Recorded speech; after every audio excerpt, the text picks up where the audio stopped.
परीक्षा में पूछे जा सकते हैं। तो चलिए हमारा पहला प्रश्न है, निम्नलिखित में से कौन सी प्राचीन भारतीय राजनीतिक चिंतन की विशेषता नहीं है? तो इसका राइट आंसर जो है वो है भौतिकता पर बल।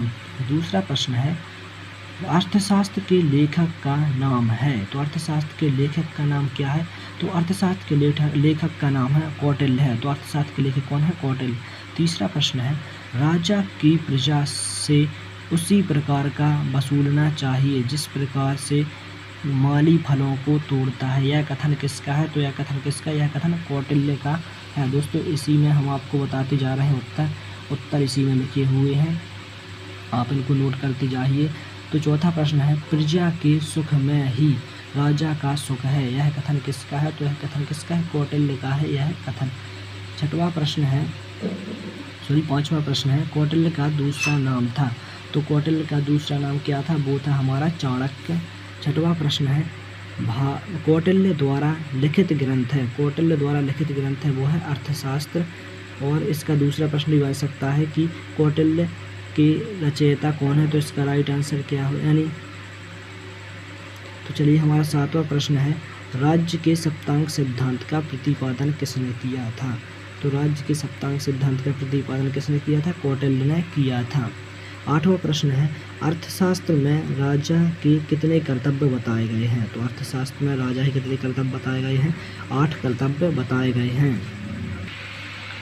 प्रश्न क्रमांक 9 है, राजा को प्रजा से उसी प्रकार का कर वसूलना चाहिए जिस प्रकार से माली फलों को तोड़ता है। यह कथन किसका है? तो यह कथन क्या है? कौटिल्य का है। तो इसका राइट आंसर क्या हो जाएगा? कौटिल्य। 10वां प्रश्न है, वृद्ध की मृत्यु निम्नलिखित में से किस स्थल पर हुई थी? तो इसका सही राइट आंसर जो है वो हो जाएगा हमारा कुशीनगर में। प्रश्न क्रमांक 11 है, बुद्ध द्वारा प्रतिपादित 4 आर्य सत्य में निम्नलिखित में से क्या सम्मिलित नहीं है? तो इसका राइट आंसर हो जाएगा दुख कर्म का परिणाम।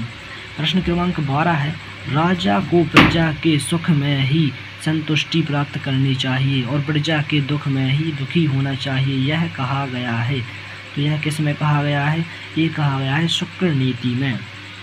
प्रश्न क्रमांक 13 है, रामायण के रचयिता कौन है? तो रामायण के रचयिता कौन है? वाल्मीकि हैं।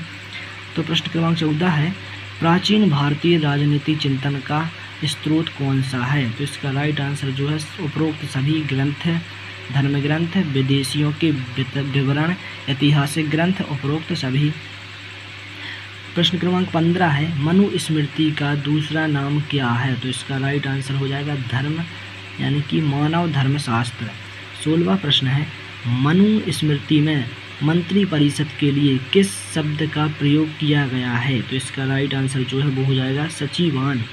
प्रश्न क्रमांक 17 है, मनु स्मृति में राज्य उत्पत्ति के कौन से सिद्धांत का समर्थन किया गया है?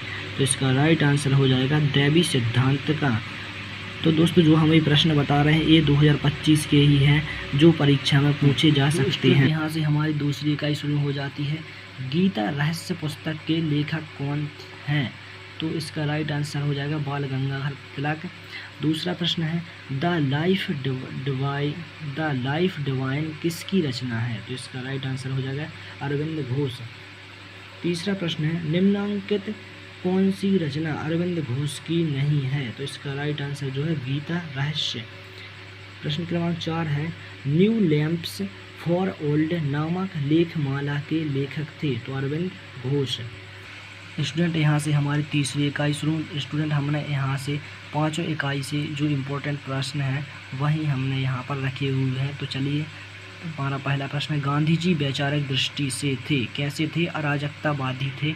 दूसरा, महात्मा गांधी ने अपना राजनीति जीवन कहाँ से प्रारंभ किया? तो यहाँ से तो इसका राइट आंसर हो जाएगा दक्षिण अफ्रीका से इन्होंने अपना राजनीतिक जीवन प्रारंभ किया।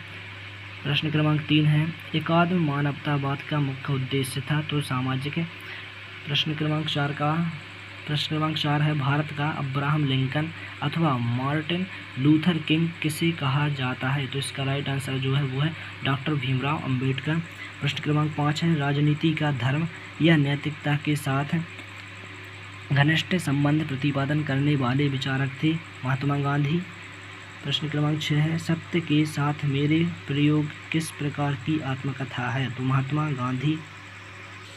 प्रश्न क्रमांक 7 है राजनीति का धर्म या नैतिकता के साथ घनिष्ठ संबंध है प्रतिपादन करने वाले विचारक थे। तो चलिए हमारा 17वां प्रश्न है डॉक्टर भीमराव अंबेडकर की जन्मतिथि है, तो इसका राइट आंसर जो है वो हो जाएगा हमारा 14 अप्रैल 1891। 18वां प्रश्न है हमारा कि धर्म व्यक्ति के लिए है, धर्म व्यक्ति के लिए है, व्यक्ति धर्म के लिए नहीं, यह किस विचारक का मत था? तो इसका राइट आंसर जो है वो हमारा भीमराव अंबेडकर।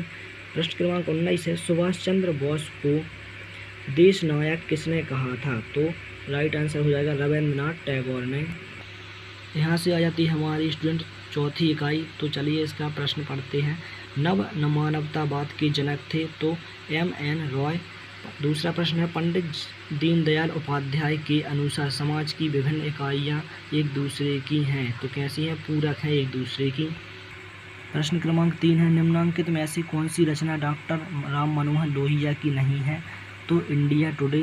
प्रश्न क्रमांक 4 है डॉक्टर राम मनोहर लोहिया ने निम्नांकित में से क्या नहीं किया? तो नर नारी समता का विरोध नहीं किया। 5वां प्रश्न है डॉक्टर लोहिया की चौखंबा राज्य व्यवस्था में निम्नांकित में से क्या शामिल नहीं है? तो जनपद। प्रश्न क्रमांक 6 है पंडित दीनदयाल उपाध्याय के अनुसार धर्म का कार्य है? तो समाज को संगठित करना। प्रश्न क्रमांक 7 है एकात्म मानवतावाद का दर्शन किस विद्वान का है? तो इसका राइट आंसर है पंडित दीनदयाल उपाध्याय। तो स्टूडेंट यहाँ से आ जाती है हमारी 5वीं इकाई। तो पहला प्रश्न है विविधताओं के लिए शारदा सदन की स्थापना निम्नलिखित में से किसने की थी? तो इसका राइट आंसर हो जाएगा पंडिता रमाबाई ने। तो प्रश्न क्रमांक दूसरा है 1909 में ब्रिटिश सरकार ने उनके समाज सुधार कार्यों के लिए कैसर ए हिंद की उपाधि किसे दी थी? तो पंडित रमाबाई को। प्रश्न क्रमांक 3 है स्त्री पुरुष तुलना नामक पुस्तक किसने लिखी? तो ताराबाई शिंदे ने। और प्रश्न क्रमांक 4 है निम्नलिखित में से किसकी मृत्यु प्लेग से हुई जबकि वे प्लेग से पीड़ितों की सेवा कर रही थी? तो इसका राइट आंसर हो जाएगा वो हो जाएगा हमारा ज्योतिराव फुले। और प्रश्न क्रमांक 5वां है निम्नलिखित में से किसे भारत सरकार ने उसके समाज तथा देश की सेवा करने के लिए पद्म भूषण और पद्म विभूषण से सम्मानित किया था? तो इसका राइट आंसर जो है कमला देवी चट्टोपाध्याय को। तो स्टूडेंट वीडियो अच्छी लगी हो तो वीडियो को लाइक और चैनल को सब्सक्राइब